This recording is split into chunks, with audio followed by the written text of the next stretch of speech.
Bonsoir à tous. Ça va, vous êtes là? Ok. Gloire à Dieu pour ces temps de louange. Amen. Amen, c'est tellement bon la louange. Alors, avant de commencer, voilà, je voudrais remercier Sébastien et remercier l'église d'Antibes pour cette rencontre. Et j'aimerais dire que moi, ça me plaît de vous rencontrer parce que je vous dis, église d'Antibes, je vous kiffe.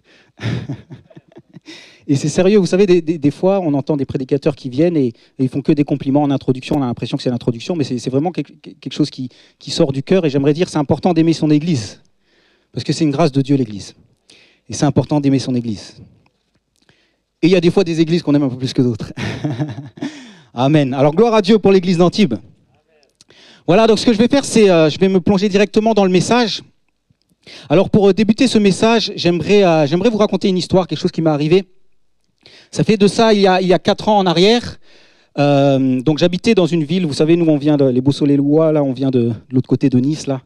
Et donc j'habitais dans une ville entre Nice et Monaco et j'ai habité là pendant quelques années. Et à un moment donné, je me suis dit bon, l'idée a commencé à me trotter dans la tête. Bon, faut que je déménage, j'aimerais avoir mon appartement. J'étais en location à l'époque. Et donc, je me suis dit, il faut que je déménage. Donc, vous savez comment ça se passe, on commence à regarder les annonces. Et donc, je regardais les annonces. Et vous savez, c'est un peu compliqué là dans la région. C'est un peu compliqué, les prix sont un peu élevés. Et c'est difficile de trouver quelque chose de satisfaisant. Donc, il s'est passé quelques mois comme ça, durant lesquels je regardais les annonces et je trouvais rien de satisfaisant. Et un jour, je tombe comme ça, je suis sur Le Bon Coin et je tombe sur une annonce.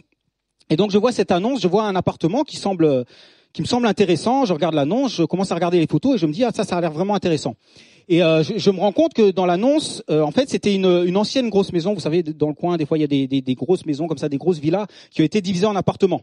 Et là, en l'occurrence, c'était le cas. Et donc, en fait, ce qui se passe, c'est que cette grosse maison qui était à la vente depuis longtemps, ils n'arrivaient pas à la vendre, donc ils ont décidé de la diviser en appartements et donc de vendre les appartements séparément. Et donc, j'ai vu un appartement qui m'intéressait. Et je regarde les photos, je trouvais que c'était pas mal, et je me rends compte qu'il doit y avoir des autres appartements à vendre dans cette ancienne maison, et donc j'essaie de trouver les autres annonces qui correspondaient. Et donc je vois une annonce, je regarde les dimensions, je me dis non ça m'intéresse pas, c'est pas ce que je veux, et je tombe sur une autre annonce et je vois une autre annonce d'un autre appartement qui avait des dimensions qui m'intéressaient, et là j'arrive sur les photos. Et le problème c'est que quand je suis arrivé sur les photos, je suis arrivé sur ça. Alors, je sais pas si vous voyez très bien là. Si vous la voyez en vrai, là, bon, on se rend compte quand même que c'est pas terrible. Et donc, cet autre appartement qui, d'après ses dimensions, pouvait me convenir.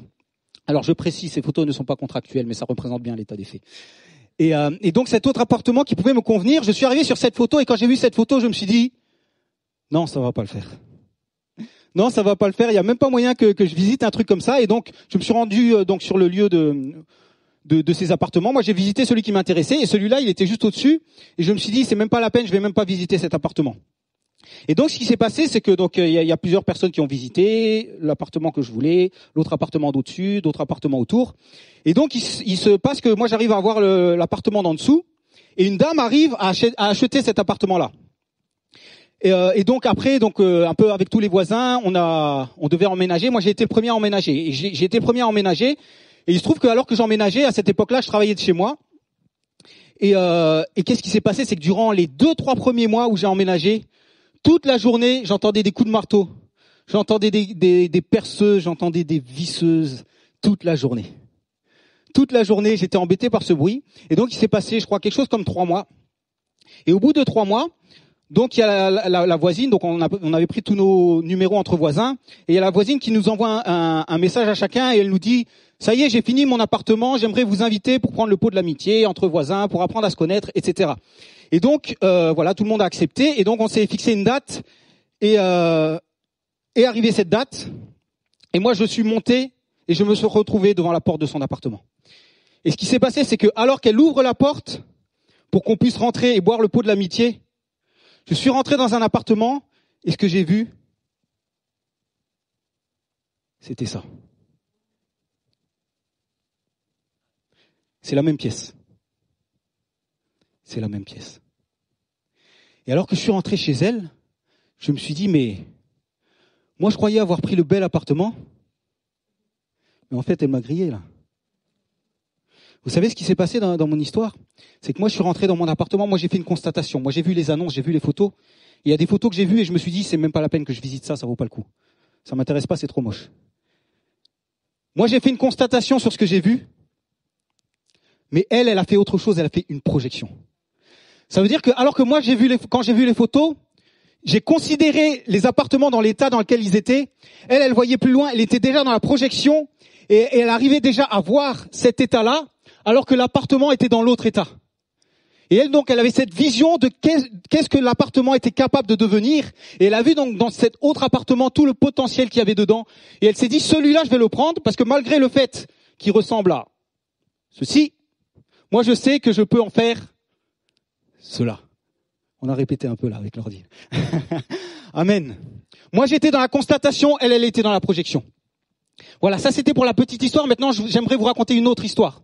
Et cette histoire-là, c'est l'histoire d'un personnage dans la Bible. Donc voilà, on va ouvrir nos Bibles. Si vous avez vos Bibles, j'aimerais prendre donc un passage de la Bible qu'on trouve dans le livre de Néhémie. Néhémie au chapitre 1.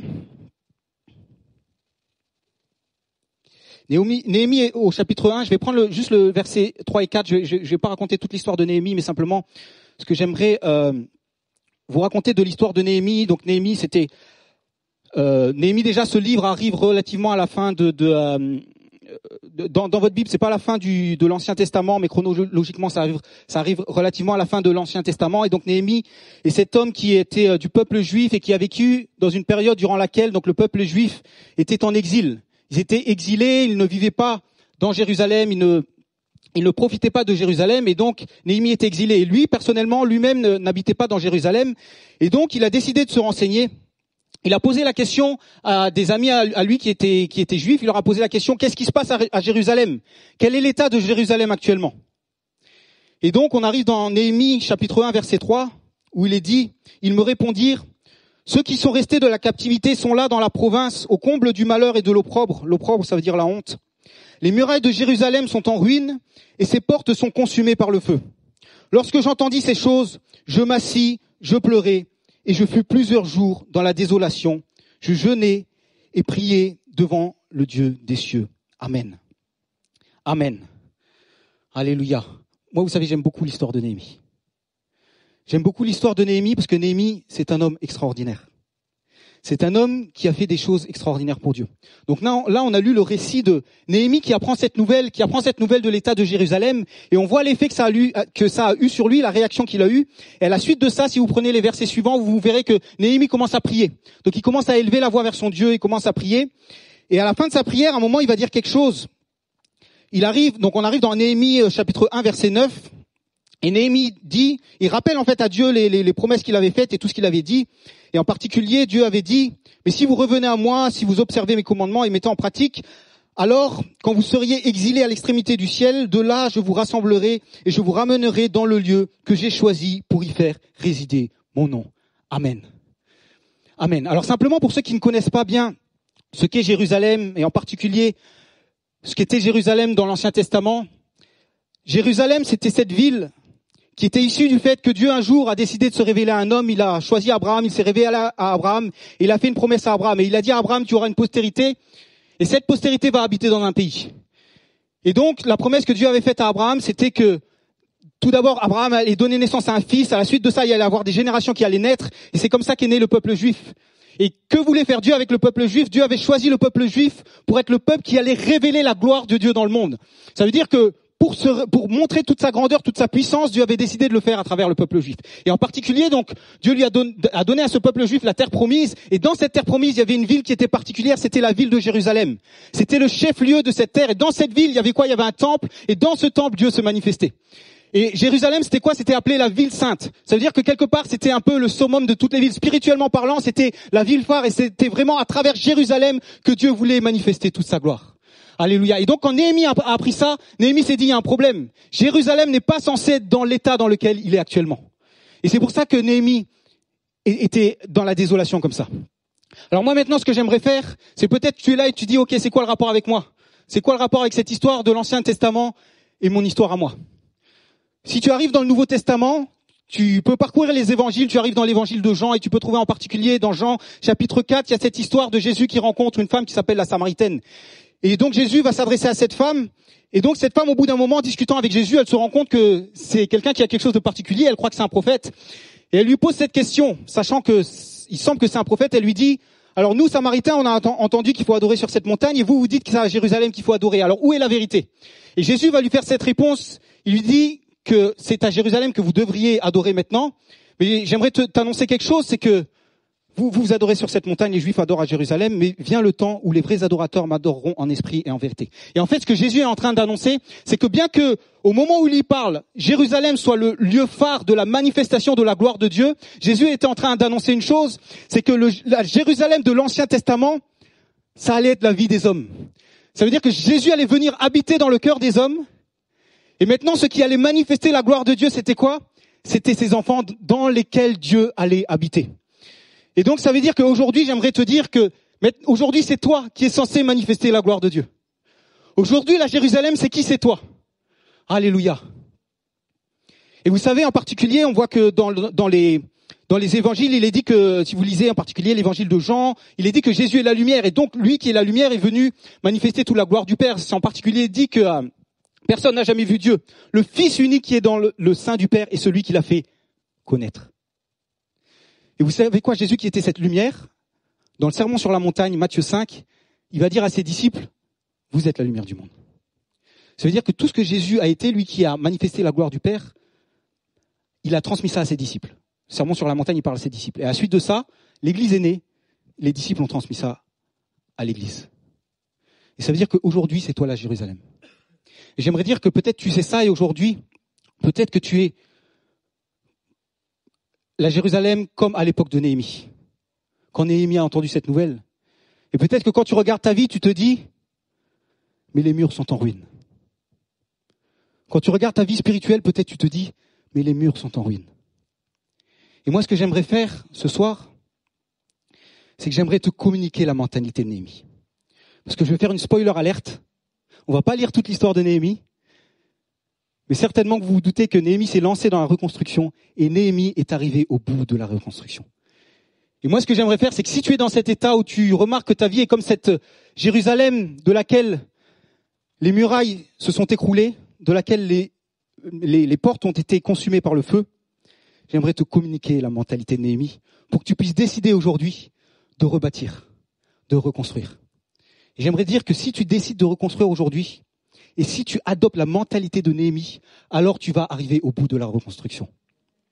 Amen. Amen. Alors ce que j'aimerais faire donc aujourd'hui, c'est voir un peu des traits de la personnalité de Néhémie, parce que ces traits de la personnalité de Néhémie vont être les choses qui vont être nécessaires pour toi, pour être capable d'aller de l'avant. Peut-être que tu te dis aujourd'hui, moi mes murailles ne sont pas forcément détruites, mais peut-être que tu remarques que dans ta vie, à un moment donné, tu t'es arrêté, tu as avancé spirituellement, tu as avancé avec Dieu, et c'est comme si aujourd'hui tu es à l'arrêt. Et j'aimerais dire qu'il est temps aujourd'hui de décider de se remettre en marche. Alléluia. Amen. Donc dans la personnalité de Néhémie, qu'est-ce qu'on voit? On voit déjà que, je vous ai pris l'exemple tout à l'heure, que moi, en voyant ces photos, j'avais fait une constatation et que ma voisine, elle n'était pas dans la constatation, elle était dans la projection. Et on voit que Néhémie, c'est exactement ce trait de caractère qu'il a.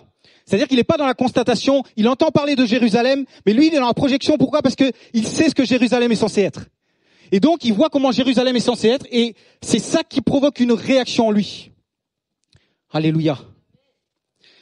Vous vous rendez compte que Néhémie n'habitait pas à Jérusalem, mais de nombreux Juifs fréquentaient la zone géographique de Jérusalem. Et vous savez ce qui se passe des fois dans nos vies, ce qui se passe des fois, vous savez, quand on visite ces vieux lieux tout pourris comme ça. Par exemple, on a l'habitude de passer devant une maison toute délabrée. Au bout d'un moment, on porte même plus attention. Au bout d'un moment, cette maison, on accepte le fait qu'elle fasse partie du paysage. Parce qu'on constate ces choses et on l'accepte. Et donc beaucoup de Juifs avaient constaté le fait que Jérusalem était détruite, mais c'est comme s'ils avaient accepté cette réalité. Et ils étaient dans la constatation. Mais Néhémie avait décidé de ne pas accepter ça, parce que vu qu'il était dans la projection, il savait ce que Dieu voulait faire, et donc il a décidé de réagir contre ce qu'il voyait. Alléluia. Et moi j'aimerais te dire que peut-être dans ta vie, tu sais où tu en es actuellement. Tu sais que les murs sont en ruine, mais tu es uniquement en train de constater cette chose-là. J'aimerais qu'aujourd'hui tu puisses te projeter. J'aimerais que tu puisses réaliser aujourd'hui que ce que Dieu a pour ta vie, c'est une vie extraordinaire qui va pouvoir briller et manifester la gloire de Dieu. Alléluia. J'aimerais que tu réalises que la Bible parle d'énormément de bénédictions qui sont disponibles pour ta vie et dont tu peux faire bénéficier des autres simplement par le fait que tu vas briller et que tu vas être cette Jérusalem du Nouveau Testament. Alléluia. Et j'aimerais donc que tu puisses prendre ces choses de la Bible, que tu puisses réaliser tous les hommes extraordinaires dont on lit l'histoire dans la Bible et se dire mais ça certainement que Dieu a ça pour moi également. Et que tu puisses te projeter, même si c'est pas ton état actuellement. J'aimerais dire que ce qui est important, c'est pas où tu en es aujourd'hui. Ce qui est important, c'est où tu veux aller. Et ça, c'est une vérité dans ta vie. Ce qui est important, c'est pas d'où tu viens, c'est pas où tu es, mais c'est où tu veux aller. Alléluia. Amen. Donc ne sois pas simplement dans la constatation, mais sois dans la projection. Ça, c'est un des aspects de la personnalité de Néhémie. Alléluia. Quand tu te lances dans une rénovation, faut forcément que tu te projettes. Tu vas pas commencer à faire des travaux chez toi et puis si quelqu'un vient lui dire bon je sais pas ce que je fais, on verra bien, je mets de la peinture, on va bien voir ce que ça va donner. Non, c'est celui qui s'est projeté avant qui se lance dans la rénovation. Alléluia. Il faut que ta vie soit comme ça. Il faut que tu commences à voir ta vie à l'image de ce que la Bible explique. Et à partir de ce moment-là, tu vas pouvoir te lancer dans des travaux de rénovation. Amen. Parce que déjà, tu vois à quoi ça peut ressembler. Alléluia. Moi, j'admire ces personnes qui sont par exemple décorateurs d'intérieur. Moi, des fois, je rentre dans un lieu et ça ressemble à rien. Mais je me projette pas, j'ai pas ce truc, désolé, c'est pas mon truc, la rénovation, c'est pas trop mon truc. Et il y a des personnes qui ont ce truc, ils voient un lieu et tout de suite, oh, extraordinaire. Puis là, toi t'es là, tu vois, mais non, mais c'est nul, ça ressemble à rien. Mais eux, ils voient. Et moi, je crois qu'aujourd'hui, Dieu peut ouvrir tes yeux pour que tu puisses voir ce que ta vie pourrait devenir. Que tu ne vois pas simplement ce que tu es aujourd'hui, mais que tu puisses voir ce que ta vie pourrait devenir. Alléluia. Néhémie avait, dans son caractère, le fait de se projeter. Alléluia. J'aimerais dire que un autre aspect de la personnalité de Néhémie, c'est qu'il connaissait son Dieu. Et j'aimerais dire que c'est important que tu connaisses ton Dieu. Comment on sait que Néhémie connaissait son Dieu? Donc moi je vous ai lu Néhémie chapitre 1 versets 3 et 4. Si vous lisez la suite, donc c'est la prière de Néhémie. Et quand vous lisez la prière de Néhémie, vous voyez la profondeur de sa prière. Et on voit à travers sa prière, vous savez souvent dans les prières des gens, on voit la profondeur qu'ils ont avec Dieu. Souvent dans les prières des gens, on voit la foi qu'ils ont, on voit la connaissance qu'ils ont de Dieu. Et on voit que Néhémie avait la connaissance de Dieu. Et c'est important de bien connaître ton Dieu. Pourquoi? Parce que plus tu vas connaître ton Dieu, moins tu vas te faire rouler par l'ennemi. Plus tu vas connaître ton Dieu, plus tu vas pouvoir aller loin dans la vie. Plus tu vas connaître ton Dieu, plus tu vas pouvoir franchir des obstacles. Plus tu vas pouvoir faire tomber des géants. Mais si tu ne connais pas ton Dieu, la puissance de ton Dieu, la grandeur de ton Dieu, alors des fois tu seras devant des obstacles et tu vas être bloqué. Mais Néhémie, lui, connaissait son Dieu. Et donc le fait de connaître l'état de Jérusalem ne l'a pas arrêté. Pourquoi? Parce qu'il savait ce que son Dieu avait dit. Il savait que Dieu avait dit qu'il allait faire résider son nom sur Jérusalem. Et donc il s'est dit, mais Dieu ne peut pas faire résider son nom sur une ville qui est en ruine. Donc Dieu doit faire quelque chose à propos de cette ruine, il faut rebâtir ses murailles. Alléluia, il connaissait son Dieu et c'est ça qui l'a porté vers l'avant. C'est ça qui l'a porté à commencer à prier, à élever la voix vers son Dieu pour que les ruines soient reconstruites. Alléluia, connais ton Dieu. Connais ton Dieu. Amen. Troisième caractéristique de la personnalité de Néhémie, c'est que Néhémie était un homme de prière. Alléluia. Néhémie était un homme de prière, donc encore une fois, on voit ça par la prière qui commence à adresser. Et si vous lisez dans le livre de Néhémie, vous verrez que c'est quelque chose de récurrent dans sa vie, que la prière revient souvent. Et quand je parle de prière, je suis pas en train de parler de la prière d'église, parce que c'est facile de venir aux prières d'église. Alors néanmoins, il y en a qui le font pas beaucoup, mais donc je vous félicite déjà si vous le faites, c'est déjà bien. Mais j'aimerais dire que Dieu attend tellement plus de nous. Moi, je suis en train de parler de la prière dans ta vie personnelle, de ton niveau de prière dans ta vie personnelle. J'aimerais dire qu'il n'y a aucune grande direction que tu peux prendre dans ta vie, direction spirituelle, que tu peux faire sans mettre la prière à la base. C'est la prière qui va commencer à poser les fondations des nouvelles directions que tu veux prendre dans ta vie. Et quelque part, moi, vous savez, mon pasteur dans mon église, il y a quelque chose qui dit que j'apprécie beaucoup. Il dit que la prière, c'est comme la respiration du chrétien. Et si, des fois, quand tu veux poser des bases, quand tu veux prendre un nouveau départ, il faut qu'il y ait la prière qui soit là. Et donc Néhémie, avant de se lancer à la reconstruction de la muraille, qu'est-ce qu'il a fait? Prière. Il a commencé à prier son Dieu. Il a prié, il a jeûné. Alléluia. Donc t'es pas obligé de jeûner, hein. Jeûner, c'est l'étape d'après. Mais en tout cas, la prière, c'est important que ça a une place importante dans ta vie. Et je parle vraiment de la prière personnelle. Pourquoi la prière est si importante? Parce que la prière, quelque part, c'est une marque de la confiance que tu as en Dieu. Si tu ne crois pas que Dieu peut agir, alors pourquoi tu le prierais? Mais si tu crois que la prière est efficace et que réellement Dieu t'entend et qu'il répond, alors tu as envie de prier tout le temps. Alors devant chaque situation, tu as envie de prier. Alléluia, la prière, c'est vraiment une marque de la confiance que tu as en Dieu. Et la prière également, c'est quoi? C'est une marque de la recherche de relation que tu as avec Dieu. Si tu as cette recherche d'intimité avec Dieu, alors forcément ta vie de prière va commencer à décoller. Alléluia.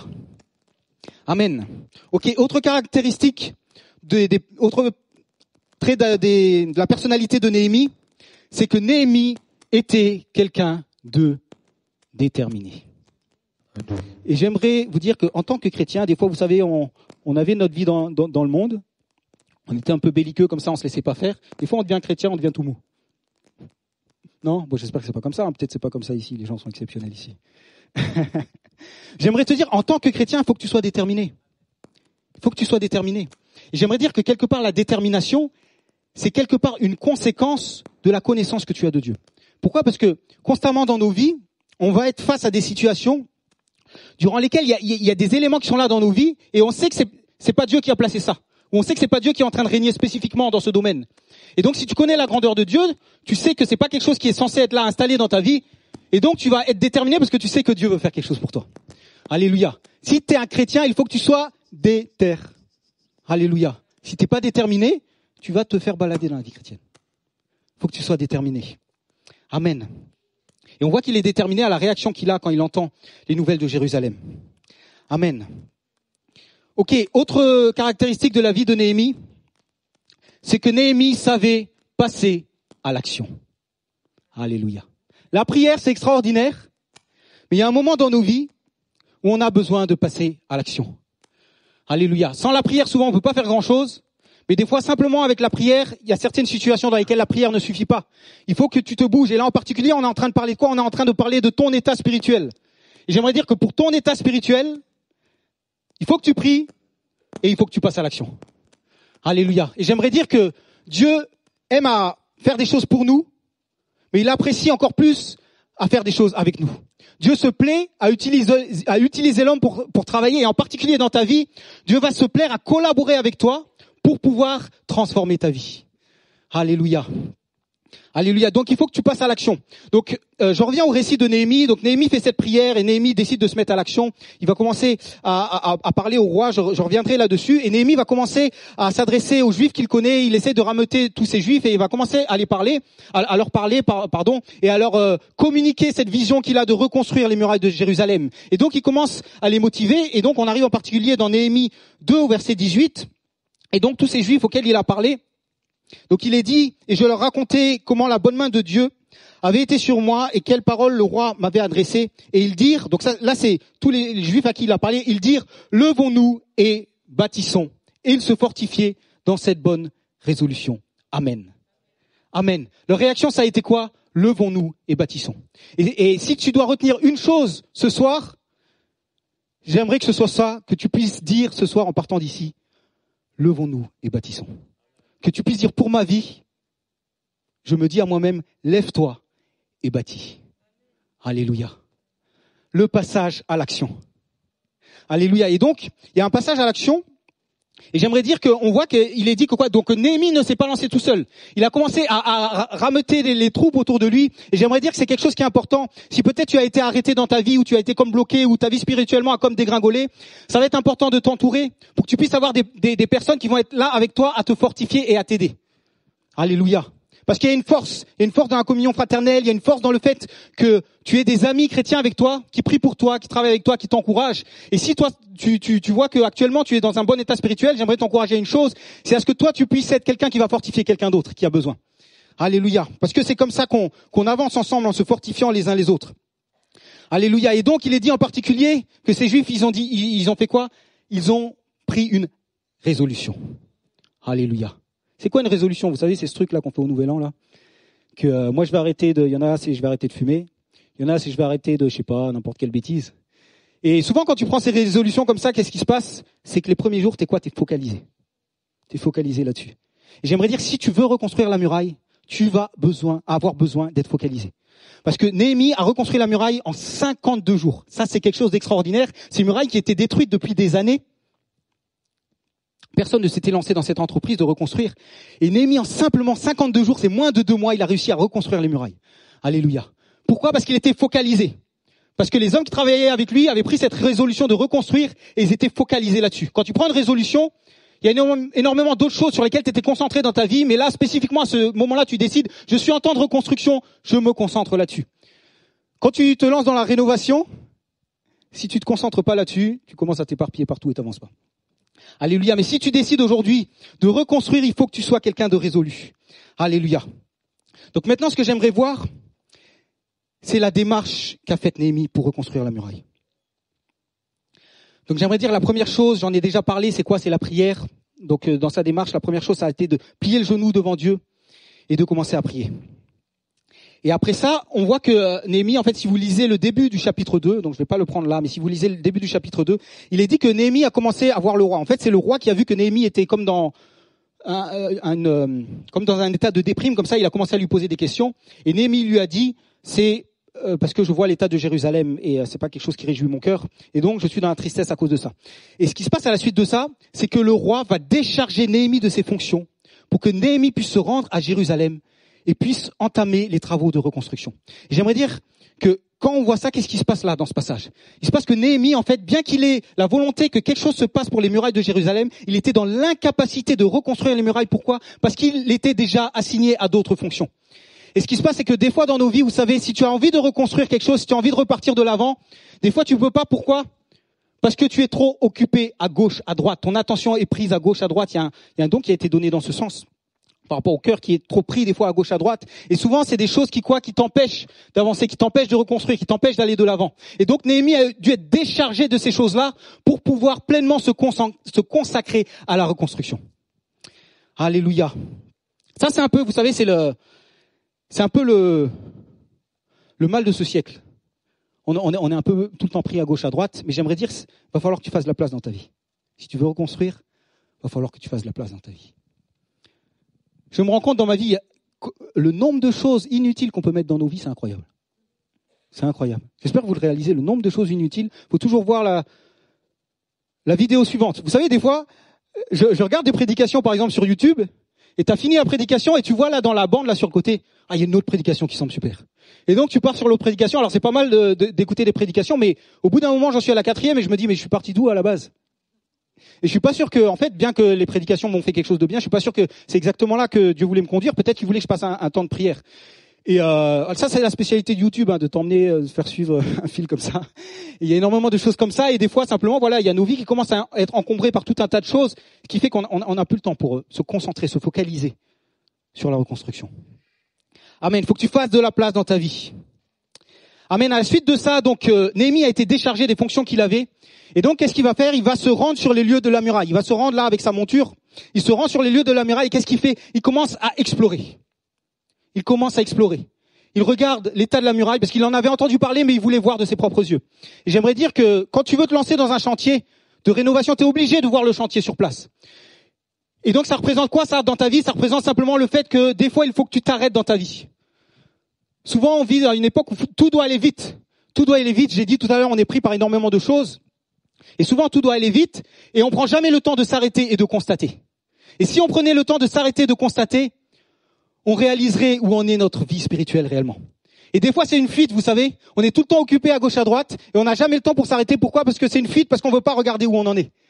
Et j'aimerais dire que si tu veux pouvoir guérir quelque chose, un médecin, quand il veut guérir quelque chose, qu'est-ce qu'il fait? Il fait d'abord un diagnostic. Il a besoin de s'arrêter, de te faire venir, d'ausculter ton corps. Et quand il a ausculté ton corps, alors il est capable de donner un diagnostic.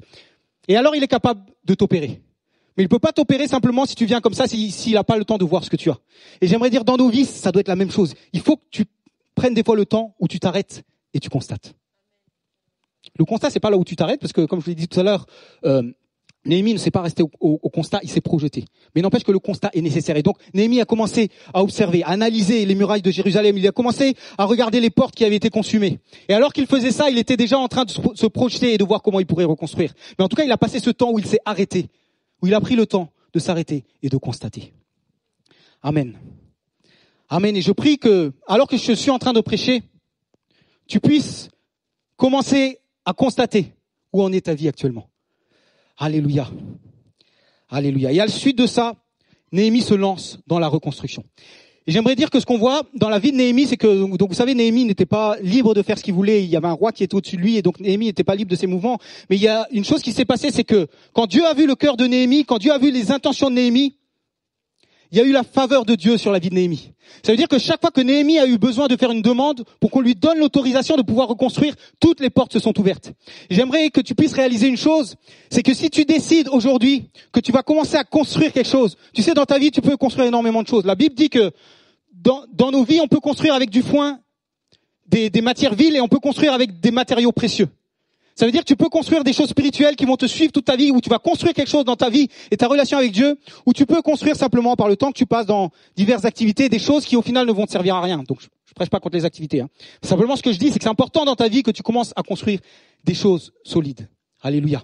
Et donc il y a eu la faveur de Dieu sur la vie de Néhémie. Ça veut dire que partout où il devait faire une demande pour que les portes s'ouvrent, les portes s'ouvraient. Et j'aimerais te dire, si tu veux te lancer dans la reconstruction de la muraille, il y aura la faveur de Dieu qui sera sur ta vie. Amen. Amen. Alléluia. 52 jours entre le moment où Néhémie s'est lancé et le moment où on a reconstruit. Alors ce que j'aimerais faire maintenant, ça va, je suis pas trop long. OK. Et j'aimerais faire quelque chose, j'aimerais parler d'une chose intéressante dans la vie du chrétien en général et là en particulier, on voit que c'est l'histoire qui s'est passée pour la reconstruction de la muraille. J'aimerais vous parler de l'opposition. Parce que vous savez ce qui se passe, c'est que souvent, par exemple, on entend des témoignages, où on voit des hommes de Dieu dont on entend les témoignages, et qu'est-ce qu'on voit? On voit le produit fini. On voit la muraille déjà reconstruite. Et des fois, on sait d'où ils sont partis, mais on voit pas ce qui s'est passé entre. Et donc, on se dit, c'est extraordinaire ce que Dieu a fait pour lui. Et on imagine que, voilà, peut-être simplement il a prié, et comme ça, boum, il est arrivé, les murailles ont été reconstruites. Mais souvent, ce qu'on réalise pas, c'est le chemin par lequel il est passé. Mais souvent, dans notre vie chrétienne, on voit qu'il y a tout un chemin, tout un cheminement, et dans ce cheminement, on rencontre de l'opposition. Et en fait, souvent, c'est l'opposition qui arrête le chrétien. Mais j'aimerais simplement vous illustrer quelque chose. Alors, je vais vous parler de l'opposition, là, donc avec Néhémie, parce que simplement, c'est des choses qu'on peut retrouver dans nos vies. Mais j'aimerais vous dire que ce que je veux, c'est pas me focaliser sur l'opposition. Même si je vais parler de l'opposition, mon but, c'est pas de se focaliser là-dessus et de voir ce que l'ennemi peut faire dans nos vies. Mon but, c'est quoi? C'est simplement qu'on soit conscient de l'opposition qui peut exister dans nos vies. Et simplement, ce que j'aimerais dire, c'est que la chose qui était la plus importante, c'était pas qu'il y ait de l'opposition, mais c'était que Dieu était avec Néhémie. Alléluia. Donc ce que je vais faire, je vais appeler Manuel, si tu veux bien venir, j'aimerais vous faire une petite illustration. Simplement pour vous expliquer, donc il y a eu l'opposition dans la vie de Néhémie, mais Néhémie a pu aller au bout de la reconstruction de la muraille, et je vais vous expliquer pourquoi. Alors vous voyez, ça c'est donc Manuel de notre église, mets-toi bien face à eux. Regardez, on va faire quelque chose. Moi, donc je vais vous tourner le dos, je suis l'opposition. Lui, c'est Néhémie. Et vous savez ce qui se passe, donc on est chrétien, et tout à coup, qu'est-ce qu'il a fait? Il avait une position, il a bougé de sa position. Mais je sais pas, si on vous rejoue le ralenti là, vous verriez que je me suis arrêté juste avant de pouvoir le toucher. Et ça veut dire que, en fait, ce qu'il a dévié de sa route, ce qu'il a dévié de sa position, c'est pas moi. C'est pas l'opposition. C'est le jugement que lui a eu sur l'opposition. C'est l'effet que l'opposition a eu sur sa vie. J'aimerais dire qu'en tant que chrétien, souvent ce qui nous dévie de notre route, j'aimerais dire que l'opposition, c'est pas ce qui va faire la différence. Ce qui va faire la différence, c'est le fait que Dieu soit dans ta vie. Et l'opposition, c'est quelque chose qui peut te faire peur, c'est quelque chose qui peut te faire dévier, mais parce que tu portes tes regards sur l'opposition. Mais si Emmanuel savait comment ça fonctionne, il saurait que je ne peux pas le frapper. Je ne peux pas le frapper parce qu'on a le droit de frapper ici à Antibes. Si je le frappe, je vais avoir des problèmes. Et vous ne me verrez plus jamais ici. Donc première raison. Deuxième raison, si je le frappe, on va plus être amis. Et je ne veux pas ça, donc je vais pas le frapper. Troisième raison, si je le frappe, je vais avoir des problèmes avec Dieu. Et c'est Dieu qui conduit ma vie et c'est Dieu qui conduit la sienne. Et c'est Dieu qui est au contrôle. Et j'aimerais que tu puisses réaliser que peut-être ta vie a déraillé à cause de l'opposition, mais j'aimerais dire que c'est pas l'opposition qui va faire la différence. Si maintenant Emmanuel sait toutes ces choses, quand je vais faire ça, s'il avait la foi, il bougerait pas. Amen, Amen, merci Manu. Amen. Et j'aimerais dire, donc là, je vais énoncer un peu les oppositions qu'il y a eu dans la vie de Néhémie, et j'aimerais que tu puisses réaliser que quand tu fais face à de l'opposition, que tu puisses ne pas fixer tes yeux là-dessus, mais que tu puisses réaliser une chose. Il y a un passage dans la Bible sur lequel j'ai prêché récemment dans mon église, qu'on trouve dans le livre Romains, l'épître aux Romains, chapitre 8, verset 31. Il est dit, si Dieu est pour nous, qui sera contre nous? Que veut dire ce passage? Ce passage ne dit pas que si Dieu est pour nous, il y aura personne qui sera contre toi. Mais ce passage, il veut dire, si Dieu est pour nous, alors peu importe qui sera contre nous. Si tu as la mentalité de Néhémie, si tu as la prière dans ta vie, si tu es déterminé, si tu es focalisé, alors tu vas regarder à la reconstruction de la muraille et tu ne vas pas regarder aux choses qui vont venir attaquer ta vie. Alors simplement, j'aimerais passer rapidement un peu sur les diverses oppositions qu'a vécu Néhémie. Donc la première des choses, donc vous pouvez retrouver si vous voulez prendre le texte, c'est dans Néhémie au chapitre 4, versets 1 à 3. Donc il est dit, lorsque Sanballat apprit que nous rebâtissions la muraille, il fut en colère et très irrité. Et j'aimerais dire que, j'espère que tu réalises que il y a Dieu qui veut emmener ta vie quelque part, mais que tu as un ennemi dans ce monde et que lui, il veut faire opposition à ta vie. Et donc, quand il te voit avancer, quand il te voit avec l'intention de reconstruire, il va vouloir s'opposer à ce que tu fais, il va vouloir s'opposer à ta vie.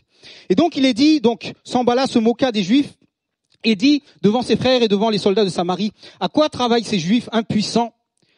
Les laissera-t-on faire? Sacrifieront-ils? Vont-ils achever? Redonneront-ils vie à des pierres ensevelies sous des morceaux de poussière et consumées par le feu?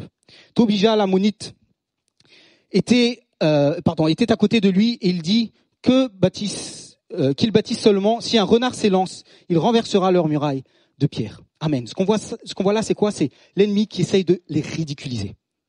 Et il essaye de leur dire, mais qu'est-ce qu'ils font ces gars? Mais ils se rendent pas compte que cette ville est en ruine. Qu'est-ce qu'ils essayent de faire? Ils ne sont capables de rien faire. Et j'aimerais dire que ça représente quoi dans nos vies? Combien de fois dans nos vies on essaye de se lancer de l'avant et on est attaqué dans nos pensées par l'ennemi qui essaie de nous tirer vers le bas et de nous ridiculiser. Et qui essaie de nous dire, mais qu'est-ce que tu essaies de faire de ta vie? Tu vois pas l'état dans lequel tu es? Tu vois pas que tu as une vie en ruine, mais dans quoi tu essaies de te lancer? Où est-ce que tu crois que tu vas aller? Et là, c'est exactement ce qui s'est passé pour eux. L'ennemi a essayé de les décourager en les ridiculisant. Au point qu'il dit, mais si un renard passe leur muraille, là, ça va donner quoi? Ça va tomber. Mais non, si Dieu est avec toi, qui sera contre toi? Si Dieu est avec toi, alors ce que tu vas reconstruire va être quelque chose de solide. Amen. Amen. La deuxième chose, c'est que la deuxième opposition, c'était quoi? C'était une conspiration qui a été faite contre Néhémie. Donc on peut trouver ça en particulier dans Néhémie 4, versets 17 et 18. Et en fait, ils ont voulu tuer Néhémie. Et donc qu'est-ce qui s'est passé? C'est que Néhémie avec les Juifs, qu'est-ce qu'ils ont fait? Ils ont travaillé d'une main et ils ont pris une arme de l'autre. J'aimerais dire, en tant que chrétien, c'est important que tu te saisisses des armes du chrétien. Tu connais certainement les armes du chrétien, Éphésiens 6, je t'encourage à les relire si tu ne les connais pas, mais j'aimerais dire qu'en tant que chrétien, il faut que tu sois un soldat. Il faut que tu sois un soldat parce que souvent, tu es sur un champ de bataille. Même si tu te lances à reconstruire, tu es sur un champ de bataille. Il faut que tu sois un soldat, il faut que tu prennes tes armes, les armes du chrétien, et que tu commences à combattre. Amen. Autre chose donc que l'ennemi a essayé de semer dans leur camp, c'est la dispute. On voit qu'à un moment donné, il y a des Juifs qui ont commencé à avoir des dissensions entre eux, ils ont commencé à se disputer. Le but de ça, c'était quoi? C'était d'arrêter leurs travaux. J'aimerais dire ce qui se passe, je l'ai vu, on le voit des fois dans la vie de certains chrétiens, ils se sont arrêtés. Pourquoi? Parce qu'ils ont eu un différend avec un chrétien ou peut-être un responsable de l'église et à cause de ça, c'est comme s'il y a une déception qu'ils avaient eue et à cause de ça, ils se sont arrêtés. Combien de fois j'ai entendu des choses comme ça récemment? J'étais on faisait une réunion pour des choses qui allaient repartir dans l'église et donc en particulier, je discutais avec des personnes qui étaient dans un service et il y a une de ces personnes qui m'a dit, elle avait eu un petit différent sur la manière dont j'avais fait certaines choses. Et elle m'a dit, mais à cause de ça, j'ai voulu arrêter. Et là, j'avais une colère en moi et je lui ai dit, mais tu peux pas arrêter à cause de ça. C'était une broutille en plus. Et je lui ai dit, mais tu peux pas fonctionner comme ça. Tu peux pas laisser la déception que tu as des hommes t'arrêter dans l'œuvre que tu fais avec Dieu. Et malheureusement, des fois, c'est ça qui arrive. L'homme, à un moment donné, il te décevra. Mais si tu t'appuies réellement sur Dieu, tu ne te laisseras pas arrêter par les différends. Et simplement, si tu es indifférent, moi je t'encourage à régler ces choses, à parler. Nous, voilà, on a discuté, tout se passe très bien. Et on est reparti de l'avant. Mais des fois, simplement, il y a des différends qui sont là. Et l'ennemi, et sa spécialité, c'est de semer la division. C'est pour ça qu'il y a quelque chose qui est important dans la Bible, c'est l'unité de l'Église. Amen. Amen. Enfin, juste deux dernières choses. Donc l'ennemi, Sanballat en particulier, ce qu'il a essayé de semer, il a essayé de semer la médisance. C'est-à-dire qu'il a commencé à dire aux Juifs, ah mais vous êtes en train de reconstruire la muraille parce que vous voulez faire une sédition, vous voulez vous révolter. Et j'aimerais dire que, alors ce point-là en particulier, dans ma vie, je l'ai réellement vu. À un moment, en fait, l'ennemi a réussi il arrivait à m'arrêter. Comment?